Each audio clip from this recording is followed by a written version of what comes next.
Do you get the same feeling that I do? That this generation of consoles, meaning Xbox Series and PlayStation 5 consoles, feels more like last generation upgrades than proper next generation? Let's look into it.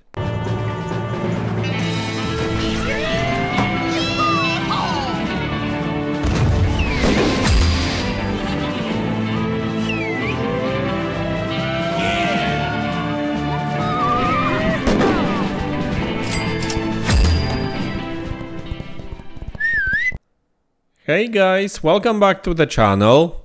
So today I would like to talk about this generation of consoles, Xbox Series consoles, PlayStation 5 consoles, and that feeling that I'm getting all the time, that this generation still feels more like last generation upgrades rather than a proper new generation, right?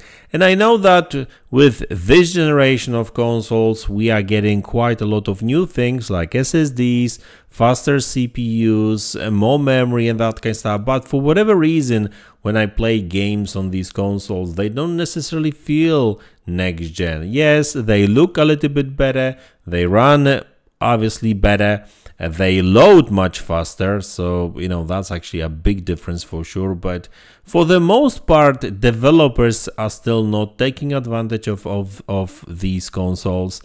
Both PlayStation and Xbox, still a lot of these next gen new features like the geometry engines and on both consoles and SSDs and that kind of stuff. None of these games actually require it, and most of these games actually on PC run on a standard hard drive, right? So, you know, what I'm trying to say is that yes, these console manufacturers did deliver nice upgrades when it comes to specs and hardware overall, and they even equipped these consoles with a lot of let's call it next-gen tech, especially when it comes to like small features here and there. Not necessarily power alone, because if you compare the Xbox Series X even to Xbox One X, we're talking about like 2.5 improvement in terms of GPU power, right? And although I must say that when it comes to CPU performance, you know, the upgrade is much better, like 4 times, but still, you know, these games don't feel like, you know, a proper next-gen games. Like when you play them, you know, most of these games you don't necessarily say, wow, well, like that feels next-gen, and maybe hopefully with upcoming games soon we will be able to say that, but you know, I still didn't really experience any games that I would be totally wowed by, you know, the graphics, and obviously there's a lot of there's plenty of, you know, pretty games out there, but I remember playing Uncharted 4 for the very first time. I was like, wow, that's a fantastic game on PlayStation 4. Or I remember playing Gears on either Xbox 360 back in the days when I first saw that graphics, or even Gears 4 on Xbox One. I mean that game looked really, really good, right? I mean, and it felt next gen, but now it's like, yeah, these games do run at, you know, higher resolution, although sometimes even that doesn't really happen, although they are using all kinds of upscaling techniques. But yeah, I mean, you know, I think we've entered this era of like upgrades, in my opinion, and I think that also the fact that these consoles feel more like PCs,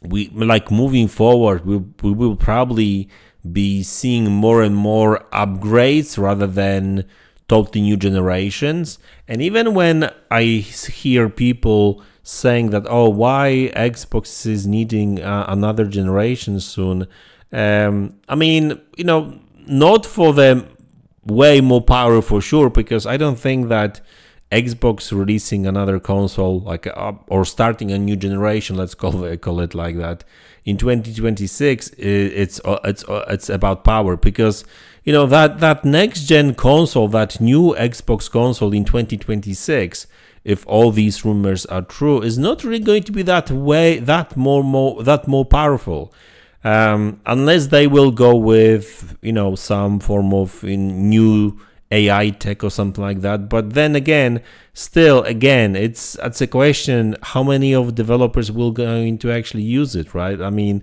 Xbox Series consoles are packed with all kinds of different technologies, and you know, hardly any developers are using some of them. And I'm not saying all of them, because there's actually some technologies that are being used, like texture decompression block, or majority, I would say, direct storage kind of features, velocity architecture features, right?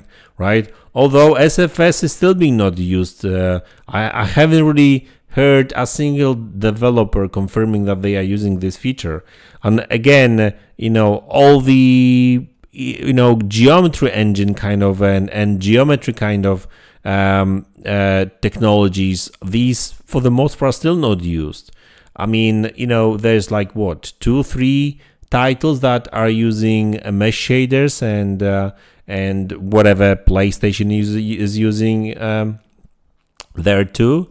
Their own version of mesh shaders, let's call it like that. Like, you know, these a lot of developers are still using last gen engines, and some of these engines remember PlayStation 3 days, right? I mean, you know, it is yes, with some upgrades here and there, but you know, it's just like I'm just kind of curious whether it's going to be like that, like moving forward, that you know, all we're going to be getting moving forward is just upgrades, and that's it. I mean, you know, it's clear that Unreal Engine 5, for example, is a very powerful tool, but it's also very demanding, right? And I don't know, for some reason, and I'm not really sure whether that's lack of the optimization on the Epic's and Unreal Engine side, or whether that's lack of optimization on the developer side.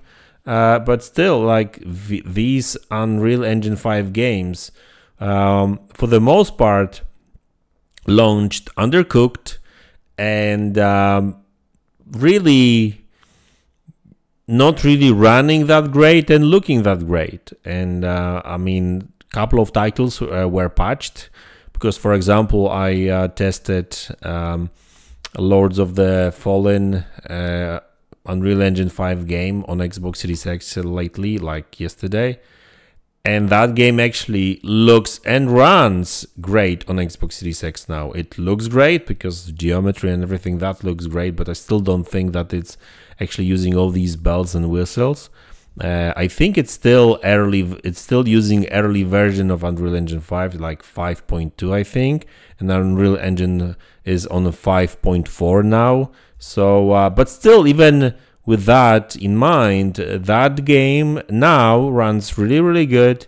It looks good. There's less issues. There's less texture popping, less texture loading issues, and that kind of stuff. So that's, you know, these developers are kind of, I guess, adjusting and optimizing their games better for these game engines. But like I said, like these games look really, really good. They look better than some of the previous gen games for sure.